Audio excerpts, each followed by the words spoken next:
Whenever you see a Mr. Pandaria video talking about all the big changes that are coming, everyone, including myself, talks about pet battles, the new raids, scenarios, all the big systems. But today, I want to take it all the way back to basics because stats change in quite a few ways that you need to know about. This is everything from primary stats to secondary stats, all the way to new additions of stats on gear that you've never seen before. I'm going to try and keep this short because, let's be fair, talking about stats is pretty boring. But before we get into it, be sure to like and subscribe and consider joining the channel as a member if you want to show an extra bit of support, which is obviously appreciated by all of you guys that have already joined. You do get a little icon next to your name when you comment on videos and obviously get members-only videos when I put them out. Okay, let's start with the biggest changes to the primary stats first, which is going to be Intellect. Now, Intellect increases spell power and your spell critical hit chance. So what you'll notice here is I've got 299k max mana, but I'm currently in full Windwalker gear. If I switch over to my Mistweaver gear, but have no headpiece on, which is incredibly important at the moment, and you'll understand why in a second, I've still got 299k mana. So my maximum mana is in no way affected by Intellect. The only ways you can increase that maximum mana pool is by things like a metagem socket. So my metagem has got the 2% max mana on, which does count, so that puts it up to 305k.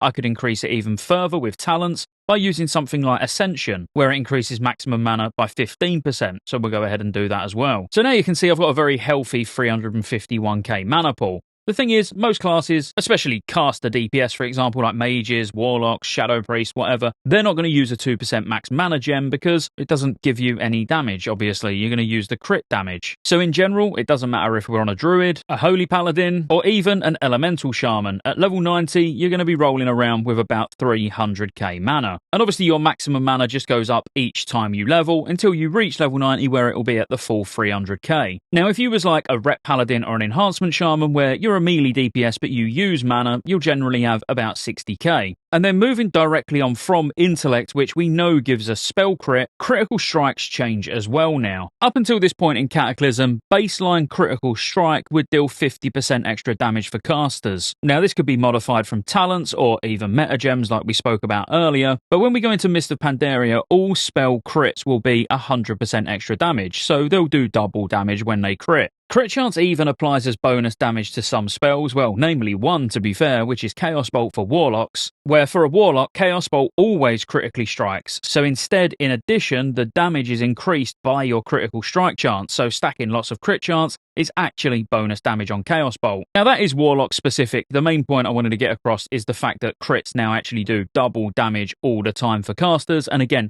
that's baseline. That can be increased by other sources. Now, hit and expertise are the next big important ones because the values have been normalized along with spell hit, which we'll get to in a second. But as a melee, you need 7.5% hit to be hit capped, and you need 7.5% expertise to be expertise capped. Now, this directly translates over to spell hit. So as you can see, I'm both just over the hit cap and just over the expertise cap, which now means when we go down to the spell hit chance, I have 15% or just over 15%, and that's what you need to be spell hit capped. Now this was to help classes like shamans, so for example as an enhancement shaman where you're both using melee and you're using spells, you'll always be spell hit capped just by getting your hit and expertise caps. You was probably instantly thinking, wow, that's great news for assassination rogue if you play a rogue because of getting the poison hit cap, but actually poison comes from the melee hit cap now, so as long as you've got that 7.5%, your poisons can't miss anyway. So for some cases, for say an assassination rogue where expertise is less desired, all your poisons will still hit. Now the good thing here is that expertise directly translates over to spell hit as well. So if you're something like a gnome mage where you get short blade specialization, the 1% expertise you get with daggers and one-handed swords just from being a gnome will actually directly translate over into 1% spell hit as well, which is obviously really good. But basic rule of the thumb for all casters, excluding hybrids where you can get additional hit from spirit conversion, is you need a combination of hit and expertise equating to 15%,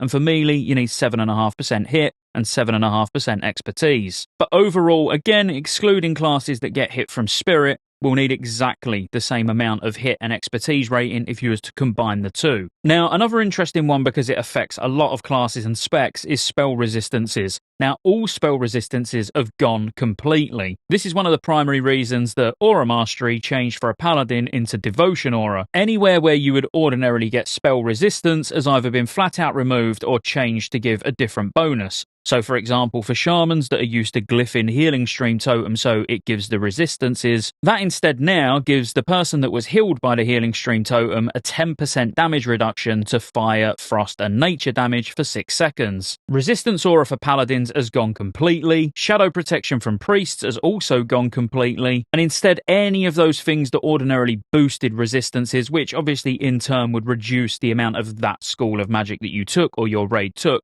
has now been changed to a flat percentage. So Devotion Aura now gives 20% magic damage reduction, whereas before you could use it to double the usefulness of Resistance Aura at high times of magic damage. And while we're on this as well, Spell Penetration, which yes is mainly for PvP, but that's gone completely as well. At the launch of Mr. Pandaria, it was converted into one of the new stats that we'll talk about shortly, and then eventually for any items that were kind of left over with a bit of Spell Pen on, they were all just removed and not even converted to PvP power, which we might as well talk about now. PvP has got 2 stats now instead of 1, so you've got PvP Resilience and PvP Power. Now the reason these stats are on the gear, which we will break down exactly what they do in a second, is to differentiate between PvE and PvP items, but also allow a bit of a crossover. Like in some cases, PvE players will use PvP items, especially if they get like the epic versions of the PvP gear drop from the world boss, for example. But in general, the rare, as in the blue PvP set versus blue rare items that you're going to get from Heroic 5-mans as an example, the PvP gear will be lower item level. And that continues through the whole expansion, where current tier PvE gear will be higher item level than current tier PvP gear, but the PvP gear has them 2 extra important stats, but they're not at the cost of a secondary stat. So where at the moment in Cataclysm, Resilience will replace one of the secondary stats, that's not the case anymore. You'll still get 2 secondary stats like on all PvE gear,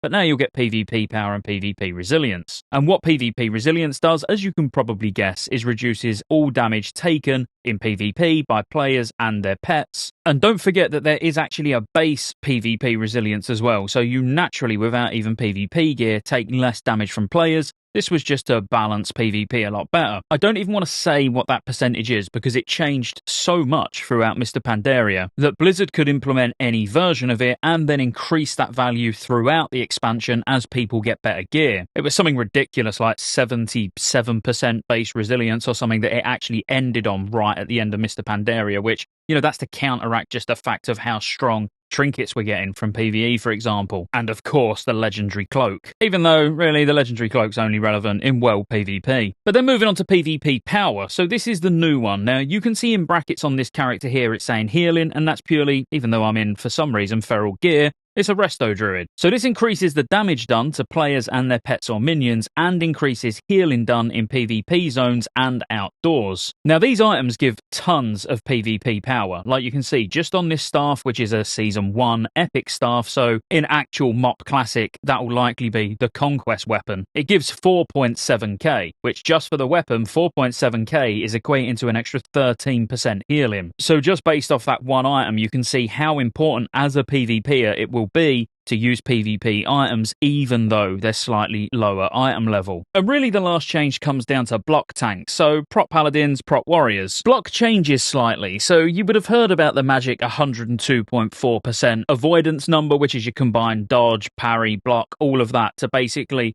have full combat table coverage. Now this won't make any sense to you unless you are a tank, but basically combat table coverage meant getting 102.4% block, parry, dodge, miss, and all of that combined, so you're unhittable. Now the thing is, in MoP that's going to change because block is completely separate from all of the others, so block is now a separate role. So firstly, when you get attacked, it will check to see if it missed, dodged, or parried, and then if it didn't, it will basically then roll again to see if you'll block it. Now, it's only a minor change, and there was a lot of noise about this early on saying that this is going to ruin block tanks, but in fact, if you don't know, it's kind of one of the reasons why in later levels of gear, when you can get lots and lots of mastery, prop paladins become basically god tier. but early on, not so much. There is one more I want to mention before we go, and that's Haste. Now, Haste you might not think has changed, because you look at it and you're like, oh, it's the speed at which you regen energy, and obviously it's going to increase your attack speed. Well, yes, but in Mist of Pandaria, it does one more thing that you might not know about. There's lots of trinkets and weapon procs that change to an RPPM system, which basically means real procs per minute. So instead of them having a hard internal cooldown, they proc on average X amount of times per minute. Now, a prime example would be Dancing Still, which most agility or strength users are going to be using as an enchant on their weapon. The reason this is most relevant early on is because the RPPM system on trinkets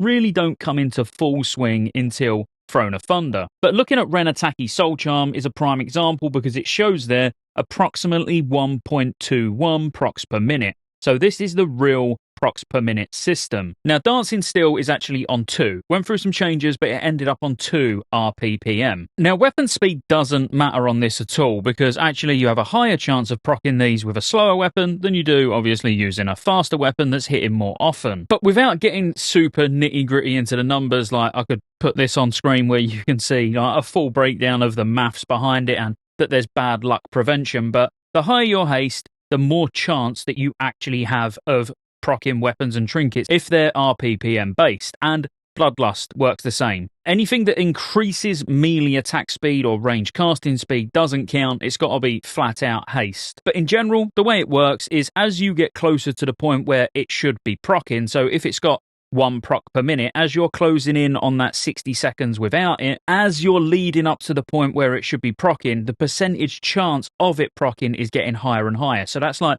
bad luck prevention. This does mean you could get lucky and have trinkets proc in 10-15 seconds before you're expecting them, or obviously unlucky and a few seconds after, but generally only a few seconds after. It's very easy to predict when these things are going to proc, but it does make lining things up a little bit more difficult, and you definitely need to be tracking weapon procs and everything if you wasn't already. But as you increase your haste rating, that directly affects the amount of procs per minute that you're going to get, because it's going to affect how quickly you get them before you get too close to that bad luck prevention. Again, for me to really sit and break this down fully, which you're probably not interested in, it'd take bloody ages. So instead, just think of it like that. The longer you've been without it, the higher chance you've got it of proccing. The higher your haste, the more chance you've got of it proccing earlier. And I think that about covers stats. Race-wise, I did do a race sort of picking guide. You can check that out. I'll put it somewhere up there, or I don't know, it'll be somewhere. You can go watch that, where I go into detail of all the race changes, where you're going to get things like expertise and how that's going to benefit you if you're a caster, blah, blah. So